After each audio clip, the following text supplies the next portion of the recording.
I'm sorry, Arya. Serena's treatment was today. She was dying. You'll understand. Mason's text glared back at me next to a banking app balance of exactly $0. I stared at the empty screen while the high-pitched scream of the ICU monitor echoed through the room, drowning out my sobs. My mother was gone, and the surgeon who could have saved her remained unpaid because the man I was supposed to marry had drained my accounts. Hours later, blinded by tears, I drove my car into a fatal crash with a vow of pure vengeance on my lips. Now breathing in the scent of morning coffee, I'm staring at a calendar dated 3 months before Mason ruined my life. And this time, I'm going to let him take the bait. The smell of freshly brewed hazelnut coffee was the first thing that hit me. It was rich, warm, and sickeningly familiar. I gasped, my eyes snapping open. My hands clawed at the Egyptian cotton sheets, expecting to feel the shattered glass of my windshield, the metallic taste of my own blood pooling in my mouth. But there was only the soft, rhythmic hum of the city traffic outside our downtown Marco apartment. The sun was streaming through the sheer curtains, casting a golden hue over the bedroom I had meticulously decorated. "Morning, sleepyhead," a voice called out. My blood turned to absolute ice.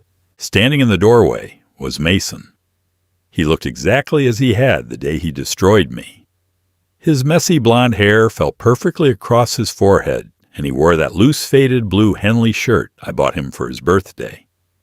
He was holding 2 mugs, wearing that easy, boyish smile that had fooled me for 4 years.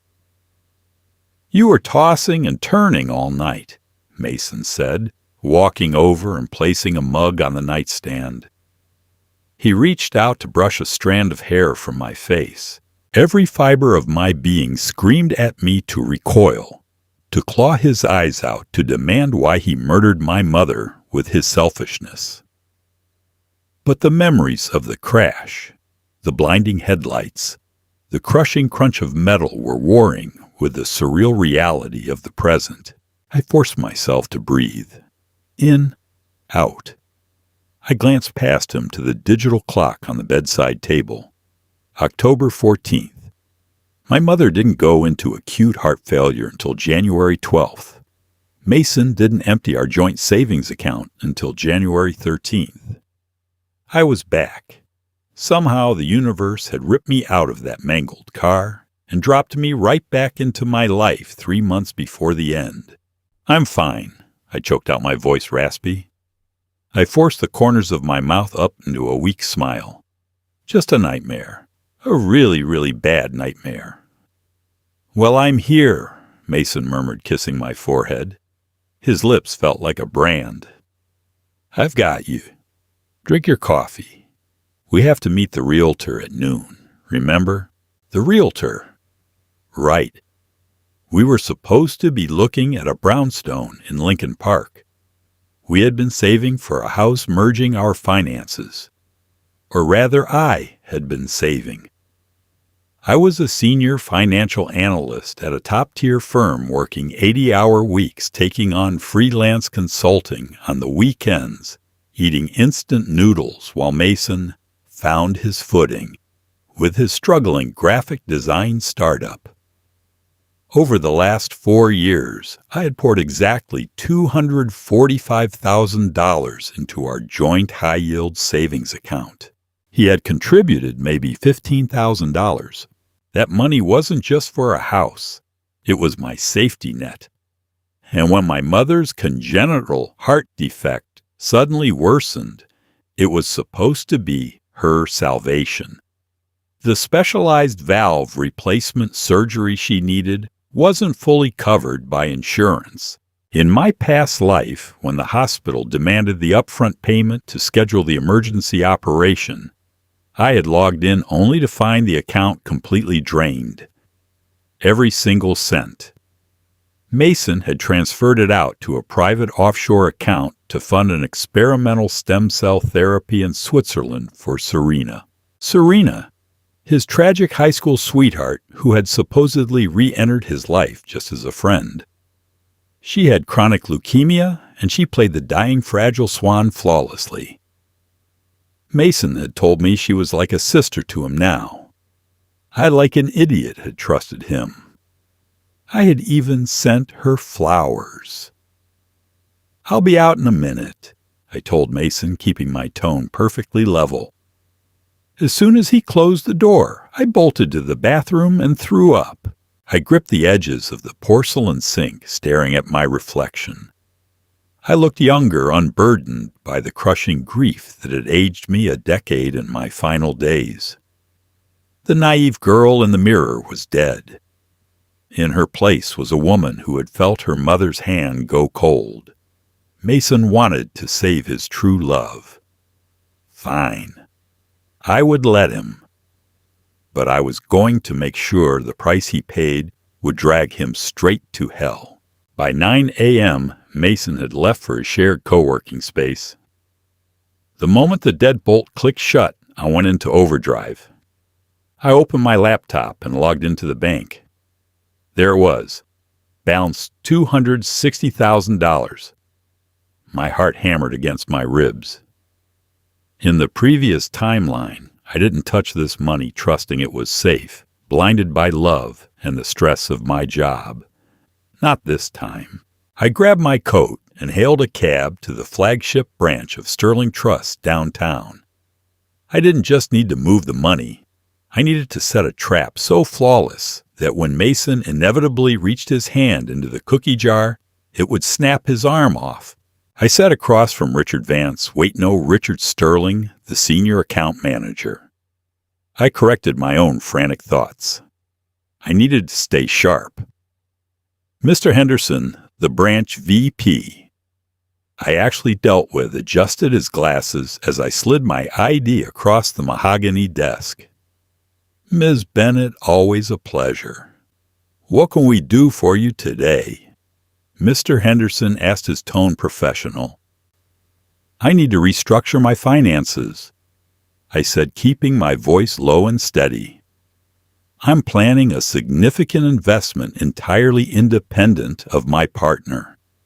I want to transfer $255,000 from the joint savings into a private high-security trust that only I am a signatory on. Today." Henderson raised an eyebrow. "Of course. However, since it is a joint account, withdrawing that percentage requires only one signature. Check the terms I established when I opened it." I interrupted firmly.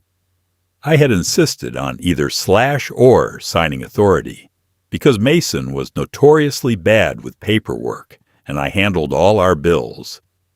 It was the same loophole he had used to steal from me. "You are correct," Henderson noted, typing swiftly. "Where are we moving it?" I spent the next hour setting up an airtight standalone LLC under my mother's maiden name, routing the funds through a new corporate account that was completely invisible to Mason. But I couldn't just leave the joint account empty. If Mason checked the balance and saw zero, he would panic. He wouldn't make his move, and Serena wouldn't get her miracle cure at his expense. He needed to see the money there so he could steal it. "Mr. Henderson," I continued, leaning forward, "I also need to open a line of credit attached to that joint checking account, a massive one." "On what collateral?" "My investment portfolio, my 401k, and the projected equity of my current standing." I laid out the paperwork I had furiously printed that morning. "I want a revolving credit line of $300,000. Here's the catch. I want it structured as an overdraft protection linked directly to the joint savings. If the savings account balance falls below a certain threshold, it automatically pulls from the credit line." Henderson looked perplexed. "You want the savings account to act as a front for a massive debt vehicle?" "Exactly." I smiled, though it didn't reach my eyes. And I need the online banking interface to reflect the available credit as the available cash balance. It's a psychological accounting method I'm trying. It took some doing some hefty fees and leveraging my decade-long immaculate credit history, but by 1 p.m., the trap was set. The joint account now contained exactly $5,000 of real cash.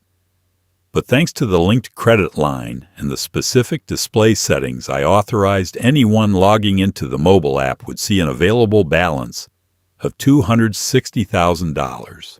But here was the kicker, the poison pill I had carefully embedded. I removed myself as the primary guarantor of that specific credit line, transferring the primary liability to Mason's business tax ID, which I had full access to as his unofficial accountant. Because we were domestic partners and I had his power of attorney for business matters, a document he signed blindly a year ago, so I could handle his company's taxes, I legally bound him to the debt. If he withdrew the money, he wasn't stealing my cash. He was taking out a $255,000 loan at a staggering 24% penalty interest rate under his own failing company's name. I walked out of the bank into the crisp Marco air, pulling my coat tighter around myself. The first domino was in place. That evening we had dinner at a high-end Italian place. Mason was in high spirits, swirling his Chianti and talking about the future. I was thinking about the guest room in the Lincoln Park place, Mason said, reaching across the table to hold my hand. I let him, forcing my muscles to relax. We should make it a nursery. I mean, we're not getting any younger, Chloe. I stared at him, feeling a wave of absolute revulsion. He was talking about children with me, while in his pocket his phone buzzed. I knew who it was. I had synced his text messages to my iPad hours ago. Serena. The doctor says my white cell count is dropping again, Mason. I'm so scared. I don't want to die. Mason sent earlier, I won't let you. I promise. I'll find a way to get you to the clinic in Bern. Just hold on for me. A nursery sounds lovely, Mason, I said smoothly, taking a sip of my wine. We have so much to look forward to. He smiled, that same charming, lying smile. We really do. You're the best thing that ever happened to me, Aria. I know, I replied. And I'll be the worst thing that ever happens to you, too. The weeks leading up to January were a master class in psychological endurance. Every day I went to work, excelled at my job, and visited my mother, cherishing every second with her. I made sure her doctors had everything they needed, moving her onto a private, specialized care plan, fully funded by the hidden LLC account. She was safe. She was going to live. Meanwhile, I watched Mason unravel. Serena's condition was deteriorating. According to the texts I read every night, the experimental clinic in Bern, Switzerland had accepted her case, but they required a massive upfront deposit of $200,000 to secure her spot and begin synthesizing the stem cells. Mason's graphic design business was tanking. He was bleeding money, losing clients, and growing increasingly frantic. He started coming home late, smelling like hospital antiseptic and cheap vanilla perfume, Serena's signature scent. He told me he was working late at the office. I smiled and rubbed his shoulders, playing the supportive, oblivious girlfriend. Then came the night of December 20th. The catalyst. We were in the living room watching a movie when his phone rang. He glanced at the caller ID, went pale, and instantly stood up. It's my lead developer. I have to take this. He hurried into the bedroom. I didn't need to follow him. I just opened my iPad on the kitchen counter. It was Serena. She was in the emergency room. When Mason emerged, he looked wrecked. "Arya, I'm so sorry." Serena collapsed. "Her roommate just called me. She has no family in the city. I have to go. Oh my God, is she okay?" I feigned panic perfectly, grabbing my keys. "I'm coming with you." "No," Mason blurted out a little too quickly. He swallowed hard. "I mean, you have a huge presentation tomorrow. You need sleep. I'll just go check on her and come right back." "Nonsense," I insisted, already pulling on my boots. "She's your dear friend. That makes her important to me. Let's go." I drove us to Marco General. Mason bounced his leg the entire way, chewing on his thumbnail. When we arrived, we found Serena in a curtained-off bay in the ER. She looked pale, her skin almost translucent, dark circles under her eyes. She was undeniably beautiful in a fragile, tragic sort of way. When she saw Mason, her eyes welled up with tears, and she reached out a trembling, IV-bruised hand. "Mason," she whispered. Mason rushed to her side, gripping her hand like a lifeline, completely forgetting I was standing right behind him. "I'm here, Rena. I'm right here." "What did the doctors say?" "It's the marrow," she sobbed softly. "It's failing faster than they thought. Dr. Harrison said if I don't get to burn by the second week of January, I might not make it to February." Mason's jaw tightened. "You're going to burn. I swear to you." "But the money," Serena cried, casting a fleeting, calculating glance my way, before looking back at him. "It's 200,000, Mason. I don't have it. My insurance won't cover experimental foreign treatments." "I'll handle the money," Mason said firmly. I stood there, arms crossed, watching the performance. If I hadn't lived through the agony of my own mother's death, I might have felt sorry for her. But I knew Serena's game. I had seen the private investigator's report I commissioned a month ago. Serena was sick, yes, but she wasn't destitute.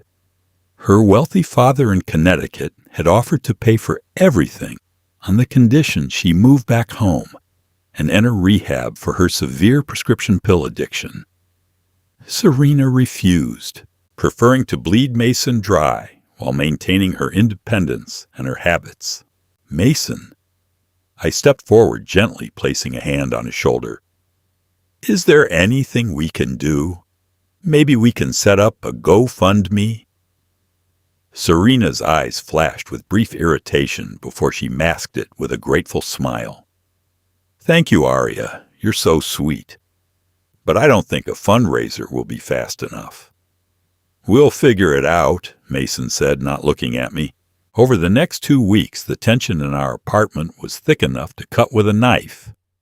Mason was constantly on his banking app. I knew because I received an alert every time he logged in. He was staring at that $260,000 available balance. I could see the wheels turning in his head. He was justifying it to himself. "Arya will be mad, but Serena will die. I'll pay Arya back eventually. She'll forgive me." On January 5th, I gave him the perfect opportunity. "I have to fly to New York for a 3-day conference," I told him as I packed my suitcase. "I'm leaving my personal laptop here. The Wi-Fi at the hotel is notoriously unsecure, and I don't want to risk any of my banking credentials." Mason's eyes lit up. "Oh, okay. Safe travels, babe. Don't worry about things here." "I won't," I said, kissing his cheek. "Oh, by the way, I finalized the paperwork for the house down payment. I'll be moving the funds to escrow the day I get back on the 9th. I saw the panic flash in his eyes.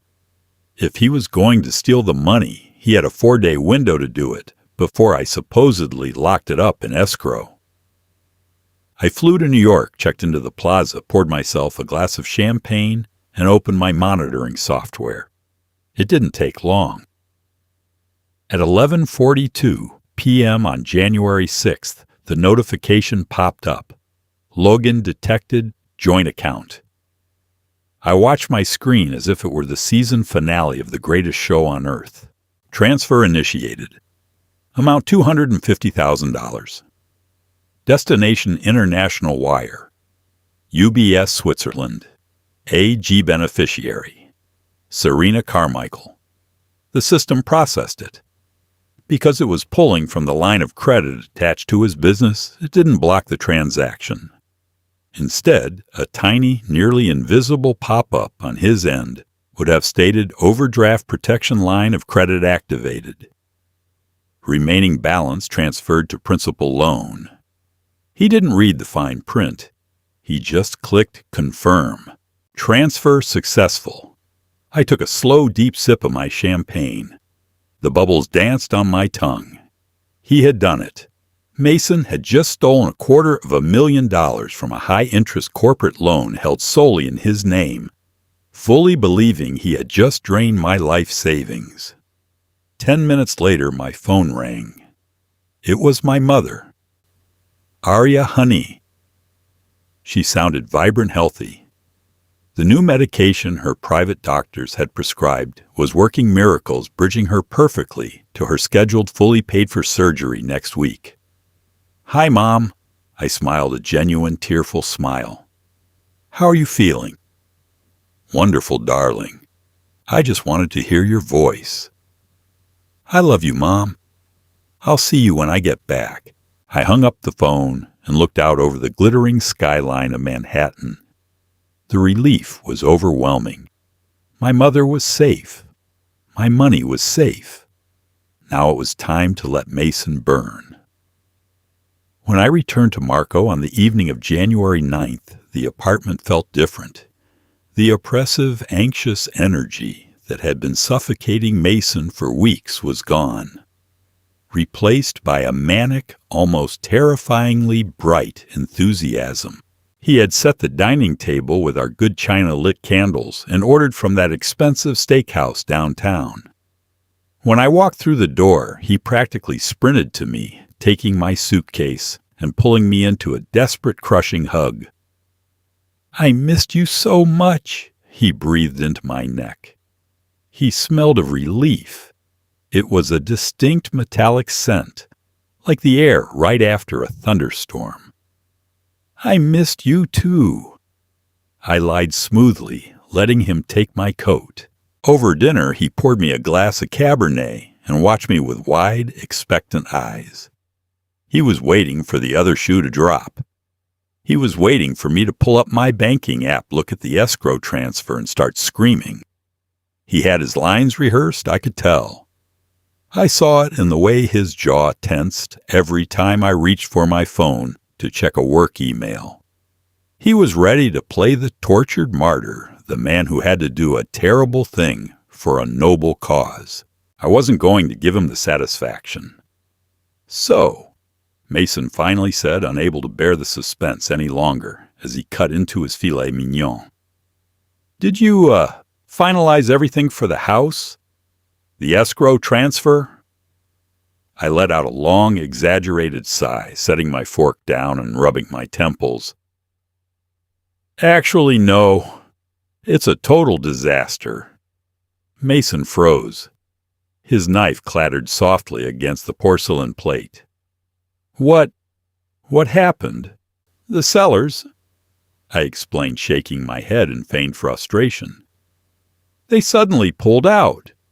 Apparently, there's a massive lien on the title from a previous contractor that they hid from our inspector. My lawyer caught it this morning. If we bought the place, we would inherit over $100,000 in undisclosed debt. We had to terminate the contract." The color rushed back into Mason's face so fast I thought he might pass out. "Oh, wow. That's terrible, Arya. I'm so sorry." "It's fine," I said breezily, taking a sip of wine. "But it means the money just stays where it is for now. In fact, my financial advisor suggested I lock the entire $250,000 into a 6-month high-yield certificate of deposit, since we won't be house hunting again until the summer. I authorized the CD transfer this afternoon. I can't even look at the money until July without paying a massive penalty. Mason swallowed hard as Adam's apple bobbing. In his mind, he had just dodged a bullet. If I thought the money was locked in a CD, I wouldn't check the daily balance. I wouldn't notice the theft for 6 whole months. By then, Serena would be cured. His business would surely bounce back, and he could secretly replace the funds. He thought he was a genius. He thought he was safe. That makes sense. He choked out, flashing me a sickeningly genuine smile. Smart move, babe. Always the smart one.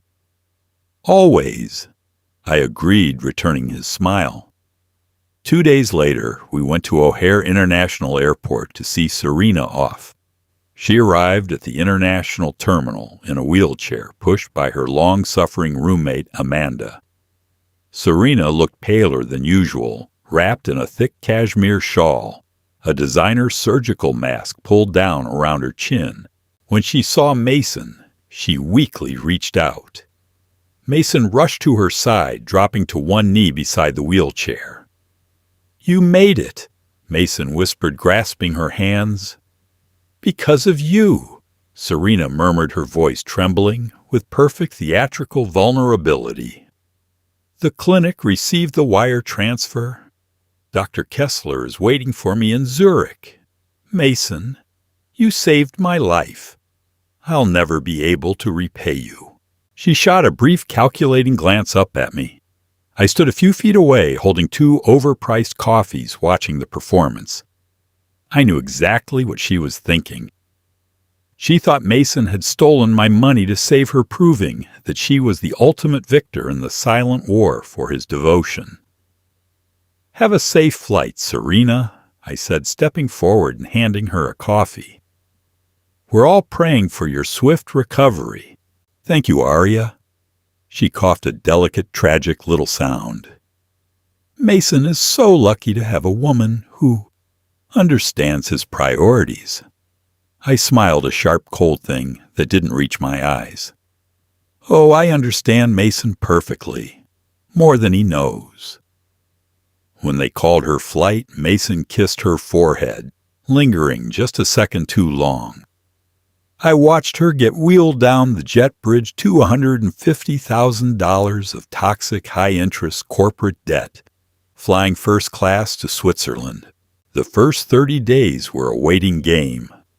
My mother's surgery was a resounding success. The specialized valve replacement took perfectly. By late January, she was sitting up in her private recovery suite, color in her cheeks, laughing at the television. Every time I visited her, I felt a profound, overwhelming sense of gratitude. The universe had given me a second chance, and I had used it to rewrite the ultimate tragedy of my life. But back at the apartment, the trap was beginning to spring. Mason's graphic design startup Nova Design Company was a sinking ship. He and his partner, a pragmatic guy named Greg, had been struggling to secure new contracts for months. They were barely covering their office rent in the West Loop. On the first week of February, the first statement arrived. Because I had handled the initial LLC setup for Nova Design Company years ago, I still had back-end access to their digital mail portal. I watched the PDF drop into the inbox on a Tuesday morning while I was at my desk. Sterling Trust Bank, Commercial Lending Division account, Nova Design Company, principal balance $250,000, accrued interest 24%, APR $5,000, late fees $0, minimum payment, due $8,250. Mason usually didn't check the business portal, leaving the administrative work to Greg. But I knew Greg checked it religiously on Tuesdays. At 11:30 a.m., my phone buzzed with a text from Mason. "Mason, emergency at the office. Greg is freaking out over some bank glitch. Might be late tonight. I smirked, typing back quickly. Aria. Oh no, I hope you guys figure it out. Love you. When Mason came home that night, he looked like he had aged 5 years. His hair was disheveled, and there were dark bags under his eyes. He poured himself 3 fingers of scotch before even taking his coat off. Rough day?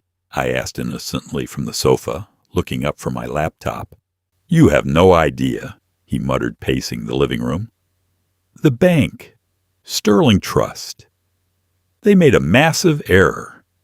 Their claim on Nova took out a $250,000 line of credit. Greg is losing his mind.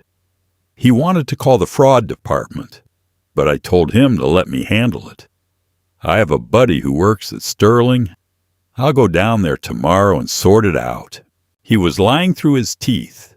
He couldn't let Greg call the fraud department because an investigation would reveal that the IP address that authorized the transfer belonged to Mason's own laptop, and the secondary authorization pinged Mason's own cell phone.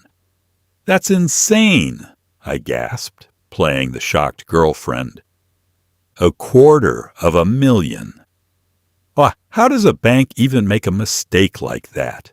Algorithms, Mason stuttered, downing his scotch. Glitch in the system. Don't worry about it, Chloe, I'll fix it. But I knew he couldn't fix it. To cancel the loan, he would have to return the principal. And the principal was currently paying for Serena's luxury chalet and daily massages in the Swiss Alps. February bled into March, and the atmosphere in our apartment grew toxic with Mason's unspoken panic. He had convinced Greg that the bank was running an internal audit and that the loan would vanish from their ledger soon. But the statements kept coming. The minimum payment for February went unpaid. By the time the March statement generated, the balance had ballooned. Principal plus unpaid interest, $255,000. Accrued interest, $5,100. Late fees, $450. Minimum payment, due $16,950. Includes past due. Mason stopped sleeping. I would wake up at 3 a.m. to find him sitting in the dark kitchen, staring blankly at his laptop screen, the blue light illuminating his hollow cheekbones.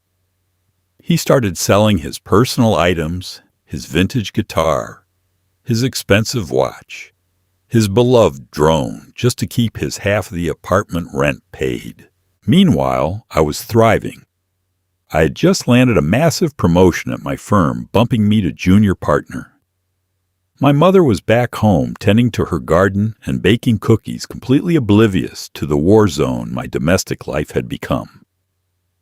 One Saturday afternoon, while Mason was supposedly at the office, putting out fires, I decided it was time to turn the knife. I had created a burner Instagram account weeks ago to keep tabs on Serena. She had set her main profile to private, but she was actively posting on her close friend's story. Amanda, her roommate, was gullible enough to accept a follow request from a fake profile pretending to be a fellow leukemia survivor, and occasionally Amanda would repost Serena's updates. I sat on the couch, pulled up the latest photos, and waited for Mason to walk through the door. When he finally trudged in, looking utterly defeated, I called out to him. "Hey, babe, come look at this. It's so wonderful." He dropped his keys on the counter and dragged his feet over to the couch. "What is it?" I was just looking at Amanda's Instagram. Look, Serena sent her photos from Switzerland. I turned my iPad toward him. The screen displayed a carousel of photos. Serena wasn't in a sterile hospital bed. She was standing on the balcony of a sprawling timber-framed luxury lodge overlooking the snow-capped mountains of Bern. She was wearing a brand-new $3,000 Moncler ski jacket. In the next photo, she was clinking champagne flutes with a handsome tan man who looked like a European ski instructor. The caption read, "Healing journeys are about the mind as much as the body. So blessed." Mason stared at the screen. I watched his eyes track over the designer jacket, the champagne, the luxurious resort. I could see the gears grinding in his head, the cognitive dissonance threatening to tear his brain apart. "She looks really healthy," I noted cheerfully. "I guess that clinic is worth every penny. It looks more like a 5-star vacation than a hospital, though." Mason's jaw was clenched so tight I thought his teeth might shatter. "Yeah," he managed to choke out. "Looks like it." He turned and practically fled into the bathroom, locking the door. I heard the shower turn on, followed by the muffled sound of a frustrated, agonizing scream. He was drowning, and he knew it. He had thrown his life away, destroyed his business, and stolen, he thought, his future wife's life savings, so his dying ex-girlfriend could sip Moet in the Alps. The breaking point arrived 3 days later. I was at my office when I received a frantic, tearful voicemail from Greg. "Arya, it's Greg. Please call me back. I don't know what to do. Sterling Trust just froze the Nova Design business accounts. They're initiating asset seizure. I confronted Mason, and he completely lost it. He admitted he authorized the loan. Arya, he ruined us. We're bankrupt." I deleted the voicemail, sipping my iced matcha latte. The dominoes were falling exactly as I had set them. That evening I came home to find Mason sitting on the floor of our living room, his head in his hands. The apartment was dark. I flipped on the light. "Mason, what are you doing on the floor?" He looked up, his eyes bloodshot, his face streaked with tears. He looked pathetic. The boyish charm that had once captivated me was entirely gone, replaced by the grim reality of a cowardly man facing the consequences of his own hubris. "Arya," he whimpered, "I need your help. I need money." I put my bag down on the console table and crossed my arms, maintaining a look of perfect, innocent confusion. "Money? What are you talking about, Mason? What's going on?" "The business," he stammered, pulling himself up onto the couch. "Nova is going under. We had a massive, unexpected expense. A vendor sued us, we settled out of court, and it wiped us out. If I don't inject 20 grand into the business account by Friday, we'd lose the office, the servers, everything." He was still lying. Even now, at the absolute bottom, he couldn't tell the truth.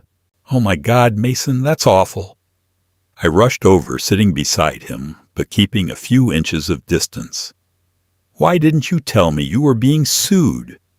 "I didn't want to worry you." He sobbed, reaching for my hand. I let him take it. His palm was sweaty and cold. "Arya, please. I know you have the house money. If you can just break the CD, I'll pay the early withdrawal penalty. I swear to you, I'll pay you back every cent. I just need 20,000 to unfreeze the accounts." I looked deeply into his eyes, letting a mask of profound sadness fall over my face. "Mason," I whispered gently, "I can't." Panic flared in his eyes. "What do you mean you can't? Arya, this is my life. This is my dream. You have over 200 grand sitting in a bank doing nothing." "It's not doing nothing," I replied, my voice steady. "It's in a locked certificate of deposit. But even if I wanted to break it, the bank won't let me. I read the fine print yesterday. It's a structured lock-in. I literally cannot access those funds until July 10th. It's frozen." His face drained of all color. He let go of my hand, staring at me as if I had just signed his death warrant. "Frozen?" he repeated, his voice hollow. "I'm so sorry, babe," I said, leaning in to kiss his cheek. He flinched slightly. "But you're brilliant. You'll figure this out. You always do." I stood up and walked to the kitchen to make dinner, leaving him sitting in the ruins of his own life. March 28th, the day of reckoning. The bank had officially sent Nova Design Company to a commercial collections agency. Greg had hired a lawyer and was suing Mason for breach of fiduciary duty, dissolving their partnership and publicly airing Mason's financial malpractice to their entire professional network in Marco. Mason was a pariah. His phone rang constantly with debt collectors. And then the cherry on top, Serena came back. She didn't tell Mason she was returning. She just showed up at our apartment building on a rainy Tuesday afternoon. I was working from home reviewing a merger portfolio when the lobby concierge buzzed up. "Ms. Bennett, there is a Serena Carmichael here to see Mr. Mason Davies. She says it's urgent." I smiled, closing my laptop. "Send her up, please." I opened the door to find Serena standing in the hallway. She had a deep golden tan, her hair was freshly blown out, and she was carrying a pristine Hermes Birkin bag. The dying girl looked like she had just stepped off a runway in Milan. When she saw me, her smug smile faltered for a fraction of a second. "Oh, hi, Aria. Is Mason here?" "He's out," I said, leaning casually against the doorframe. "Job hunting, actually, since his company collapsed." Serena frowned, stepping into the apartment uninvited. "Collapsed? What do you mean?" "I mean he's broke, Serena. Bankrupt." I watched her face carefully. "But you look amazing. The Swiss air really did wonders for your leukemia." She bristled, her eyes narrowing. The fragile, sickly act vanished instantly, replaced by a cold, calculating glare. "My remission is a medical miracle. Dr. Kessler said I need intensive, out-of-pocket, holistic aftercare to maintain it. I came to talk to Mason about a secondary loan." I couldn't help it. I laughed. It bubbled up from my chest, a dark, genuine laugh that echoed in the silent apartment. A secondary loan. I wiped a tear from my eye. Serena Mason doesn't have a dime. He doesn't even have a credit card that isn't maxed out. "That's impossible," she snapped, crossing her arms. "He told me he had access to $250,000 in liquid savings. Your savings." "Did he now?" I stepped closer to her, lowering my voice. "Well, Serena, let me give you a piece of financial advice. Never trust a man who steals from his girlfriend to fund his mistress's vacation." Her face went pale. "I am not his mistress. I was dying." "You are a junkie who found a wealthy mark," I corrected her coldly. "Or at least you thought you found a wealthy mark. Mason is heavily in debt. If you're looking for another handout, you're tapping a dry well. Now get out of my apartment before I call security." Serena glared at me, her true ugly nature fully exposed. She spun on her heel and stormed out, the heavy oak door slamming shut behind her. 3 hours later, Mason came home. He looked entirely broken. His clothes were rumpled. He smelled of cheap beer, and his eyes were vacant. He walked into the living room, saw me sitting in the armchair, and collapsed onto his knees on the rug. "I can't do this anymore." He wept, burying his face in his hands. "Aria, I can't keep lying to you. I can't live with the guilt." I set my book down. Guilt about what Mason... He looked up at me, his face twisted in agony. He was ready for his big, dramatic confession. He thought this was his redemption arc. He thought if he confessed, I would cry, maybe yell. But eventually, because I was the good girl, I would forgive him and help him fix it. The house money, he choked out. The $250,000. Arya, it's gone. I raised an eyebrow. Gone. What do you mean, gone? It's in a CD. It's not, he yelled, sobbing harder. I lied before you put it in the CD while you were in New York. I transferred it out. All of it. I sat perfectly still. You stole my money. I had to. He pleaded, crawling toward me and grabbing my knees.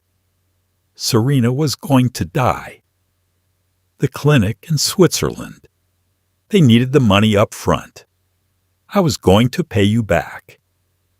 I swear on my life, I thought Nova was going to land the Harrison account.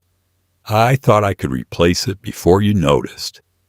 But then the business went under, and the bank. I lost everything. I'm so sorry, Arya. I'm a monster, I know. Please, please forgive me. He buried his face in my lap, crying hysterically. I looked down at the top of his head. I felt nothing. No anger, no sadness. Just the icy satisfaction of a surgeon completing a flawless, fatal operation. Mason, I said, my voice eerily calm. Stop crying and look at me. He sniffled, looking up, expecting to see tears in my eyes. Instead, he saw a smile. I have something to show you, I said, picking up my iPad from the side table. I unlocked it, opened my banking app, and handed it to him. He wiped his eyes, squinting at the screen. Sterling Trust. Private Wealth Management Account Holder Arya Bennett Single Signatory Available Balance. $262,450.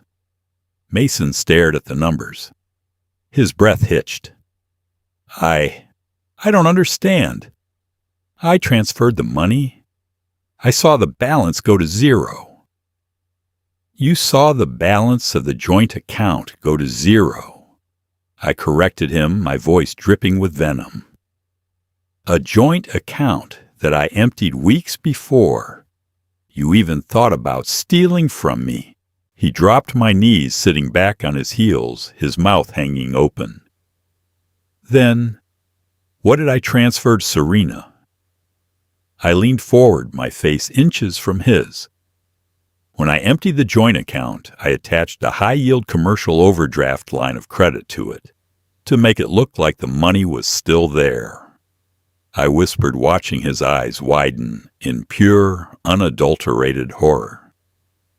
And I used my power of attorney to make you the sole guarantor.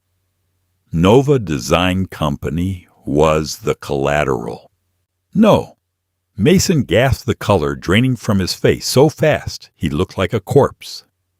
No, Arya, you couldn't have.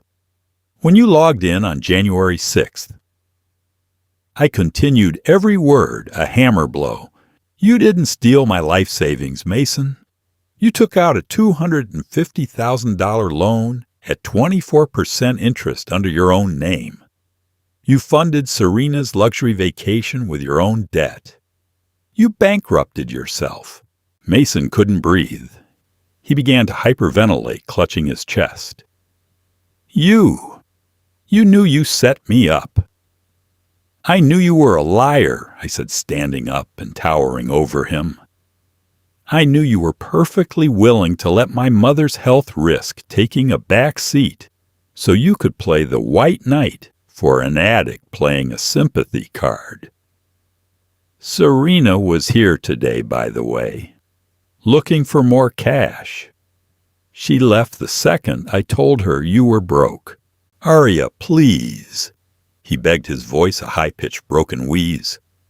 The debt, it's going to destroy me. The collections agency, they're going to garnish my wages for the rest of my life. I'll go to jail for corporate fraud. Yes, I agreed softly, picking up my coat. You will, and you deserve every single second of it.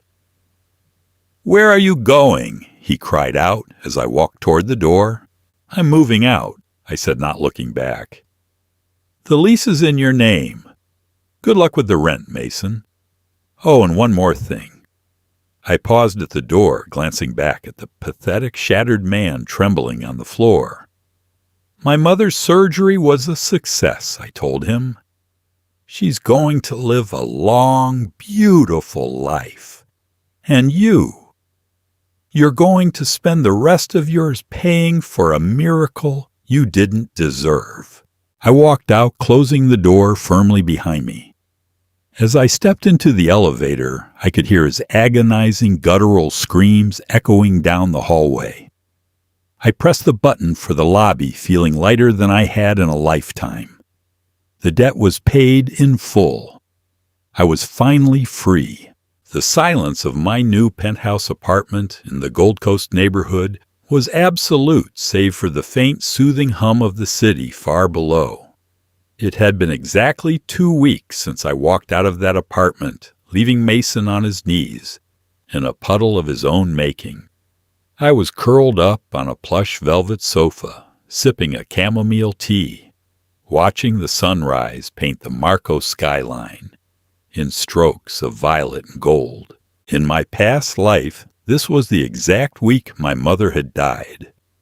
I remembered the bone-chilling cold of the hospital waiting room, the smell of sterile wipes, the hollow ringing sensation in my ears when the monitor flatlined. I set my teacup down and picked up my phone. I had a text from her. Morning, my beautiful girl. Just finished my morning walk. 2 whole miles today. The doctor says my new valve is performing perfectly. See you for Sunday brunch. Love you. A tear slipped down my cheek, but this time it was a tear of profound, overwhelming joy. I had done it. I had rewritten destiny. My mother was alive, vibrant, and completely oblivious to the bloody financial war I had waged to keep her that way. But for Mason, the war was just beginning. It was no longer a battle. It was an avalanche. I had blocked his number, but I hadn't blocked his emails. I needed to keep a paper trail just in case. Every evening, I would pour a glass of Pinot Noir, open my laptop, and read his descent into madness. April 2nd aria, please. You have to call off the bank. They're seizing the company's servers tomorrow. Greg is threatening to go to the police. I have nowhere to go. April 6th. I got evicted. The landlord changed the locks because I couldn't make the rent without your half. I'm sleeping on my brother's couch, but his wife hates me. Please, Aria, I know I messed up, but you're torturing me. April 10th. They garnished my personal accounts. Sterling Trust invoked the cross-collateralization clause. They took the last $800 I had to my name. I haven't eaten a hot meal in 2 days. Why are you doing this? Why am I doing this? I laughed out loud, the sound sharp and cold echoing in my high-ceilinged living room. He still thought of himself as the victim. He still believed that my refusal to save him from his own theft was somehow an act of unprovoked cruelty. He had murdered my mother in another lifetime to fund a lie, and he dared to ask why I wasn't throwing him a life preserver. Meanwhile, across the Atlantic, Serena's fairy tale was turning into a horror story. I still had my fake Instagram account monitoring her roommate Amanda. Through a mutual acquaintance of a friend, I also hired a discreet private investigator based in Zurich, a man named Thomas Weber, to give me the ground truth of Serena's medical miracle. The truth was exactly as ugly as I anticipated. Serena's leukemia had genuinely gone into remission thanks to the initial treatment the treatment Mason had funded with his $250,000 loan. But the clinic, Grambane Medical, was a notoriously predatory institution. They catered to desperate wealthy foreigners, bleeding them dry with mandatory holistic aftercare programs.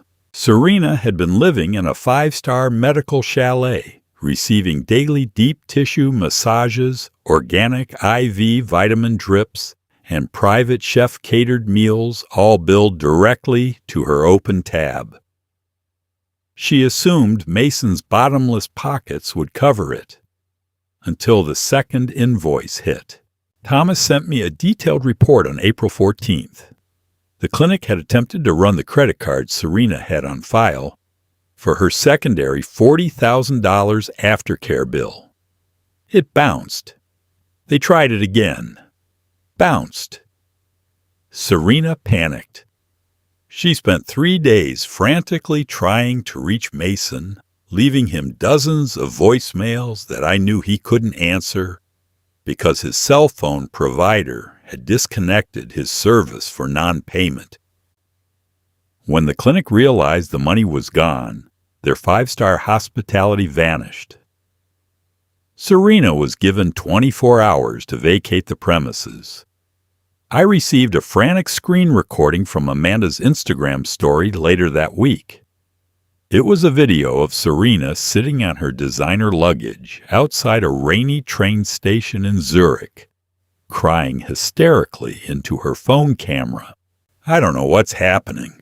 Serena sobbed, her mascara running down her face, the glamorous veneer entirely shattered. Mason isn't answering. The clinic locked me out. I have my flight back to Marco tomorrow, but I don't even have money for a taxi to the airport. Please, if anyone can Venmo me. She was flying back to the reality she had tried to escape. She thought she was returning to a devoted, wealthy savior who would coddle her and pay her rent. Instead, she was flying back to a bankrupt pariah, sleeping on a hostile sister-in-law's sofa. I closed my laptop, a deep, satisfied sigh escaping my lips. The trap hadn't just snapped shut. It had caught both the rat and the snake. By late May, the legal fallout reached its absolute zenith. Greg Mason's former business partner was a ruthless pragmatist. When he realized Nova Design Company was utterly annihilated by the $250,000 debt Mason had secretly authorized, he didn't just walk away. He hired a shark of a corporate litigator, a man named Arthur Wellington, and sued Mason for breach of fiduciary duty fraud and corporate embezzlement. Because I had been the one to initially set up the LLC and the joint checking accounts, I was subpoenaed for a deposition. I arrived at Wellington's downtown law firm wearing a tailored slate gray Armani suit and a pair of very sensible, very expensive heels. I looked exactly like what I was, a fiercely successful, untouchable professional. When I walked into the glass-walled conference room, Mason was already there. I almost didn't recognize him. The golden boy charm was entirely eradicated. He was shockingly thin, his cheekbones jutting out sharply beneath pale, sallow skin. He wore a cheap, ill-fitting suit that looked like he had bought it at a thrift store. Beside him sat a public defender-type attorney who looked overworked and completely disinterested. When Mason saw me, he flinched as if I had physically struck him. He quickly looked down at his hands, which were trembling violently in his lap. Arthur Wellington, a silver-haired man with eyes like a hawk, began the deposition. "Ms. Bennett." Wellington started pacing slowly. "Can you explain the nature of the financial structure you set up for Nova Design Company, or prior to your separation from Mr. Davies?" "Certainly," I replied smoothly, looking directly at the court reporter. "As an unofficial favor to my then-partner, I established a corporate overdraft protection line to ensure Nova Design Company would never bounce a vendor check. However, because we shared a personal joint account, I structured the interface so that the line of credit was visible through our shared banking portal. I explicitly removed myself as a guarantor of that specific credit line. Mason signed the power of attorney granting me the right to structure this. I slid a perfectly preserved copy of the POA across the table. Wellington inspected it, nodding. And did you at any point instruct or coerce Mr. Davies to initiate a wire transfer of $250,000 on January 6th? Absolutely not, I said, my voice ringing with clear, bell-like innocence. I was in New York at a conference. I had informed Mason that I would be moving my personal savings into escrow upon my return. It appears that in a panic, he logged into the portal, saw the available credit limit, assumed it was my cash, and stole it. Mason let out a pathetic, choked sob. I didn't steal it. I was borrowing it. Serena was dying. Mr. Davies, please control your client. Wellington snapped at Mason's lawyer before turning back to me. Ms. Bennett, we have pulled the IP logs from Sterling Trust. They indicate the transfer was authorized from Mr. Davies' personal laptop, and the two-factor authentication pinged his personal cell phone. Is that correct? That would align with my understanding, yes.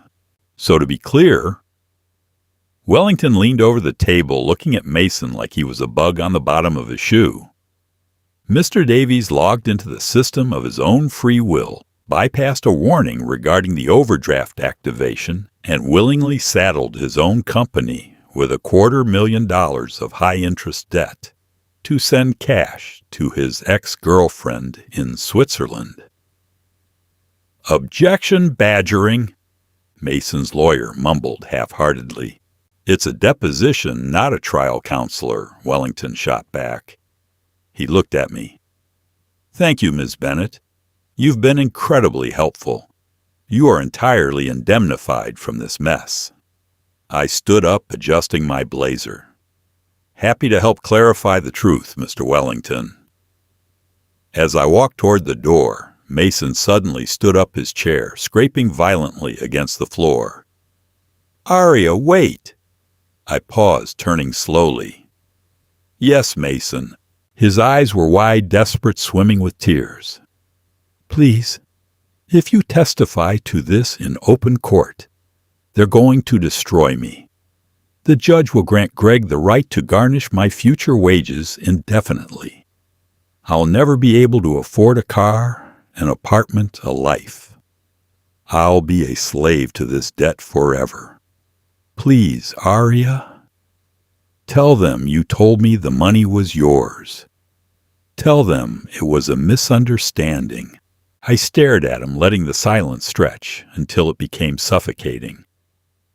I looked at the man who had been willing to let my mother's heart give out so he could play the hero.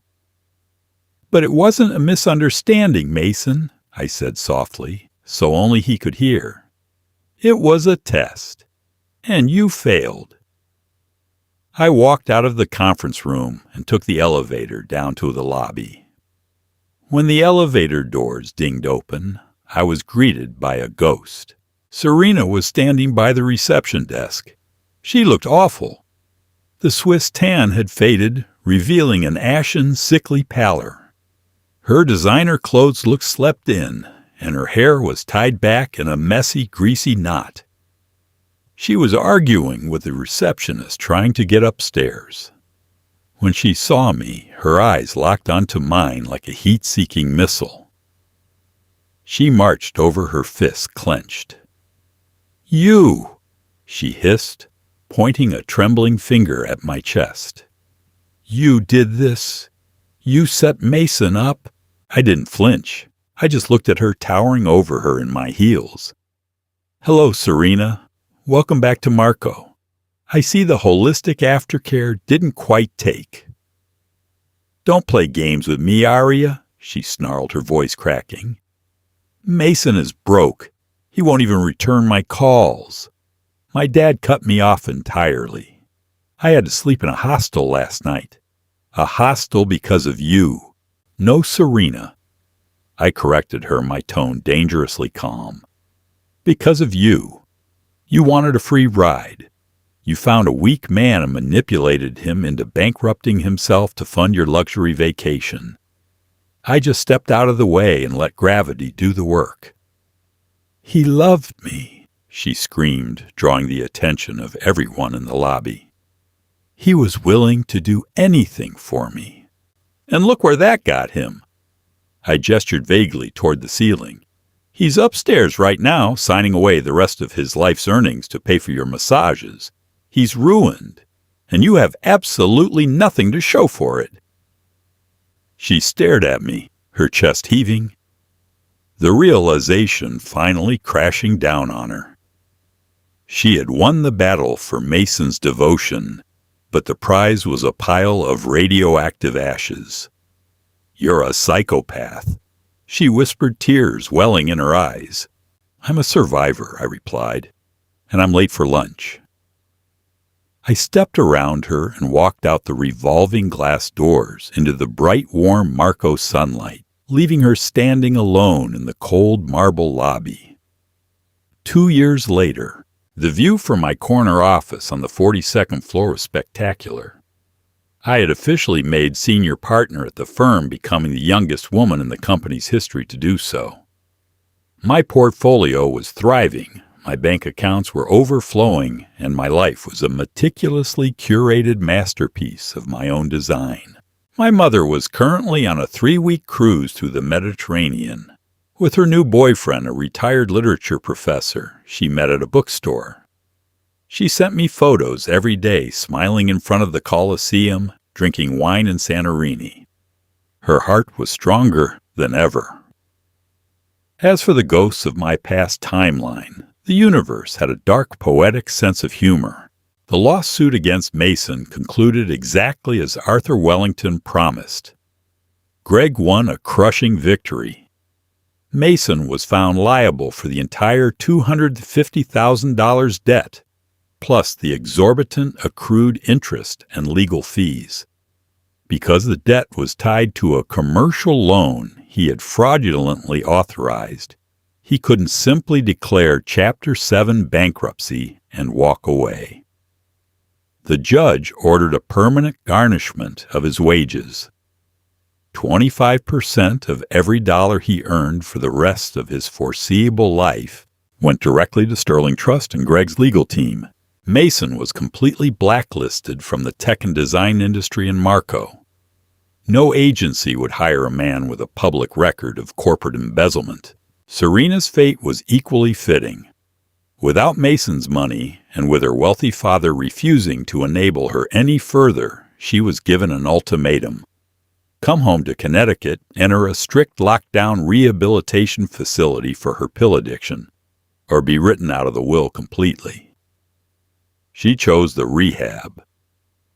From what my private investigator told me, she was currently living in a sober living halfway house in Hartford, working as a receptionist at a dental clinic, stripped of all her designer bags and her glamorous victim complex.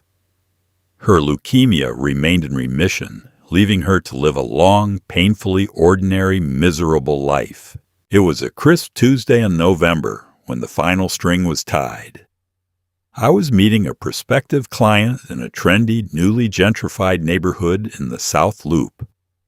I arrived 20 minutes early, so I decided to duck into a small, generic coffee shop across the street to grab an espresso. The bell chimed as I walked in. The shop was empty, smelling of burnt roast and old pastries.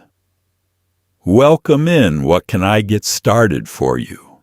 the barista mumbled, not looking up from the espresso machine. I froze. The voice was unmistakable. I walked slowly up to the counter. The man behind the register wore a stained green apron over a faded t-shirt. His hair, once a perfectly styled blonde, was thinning and dull.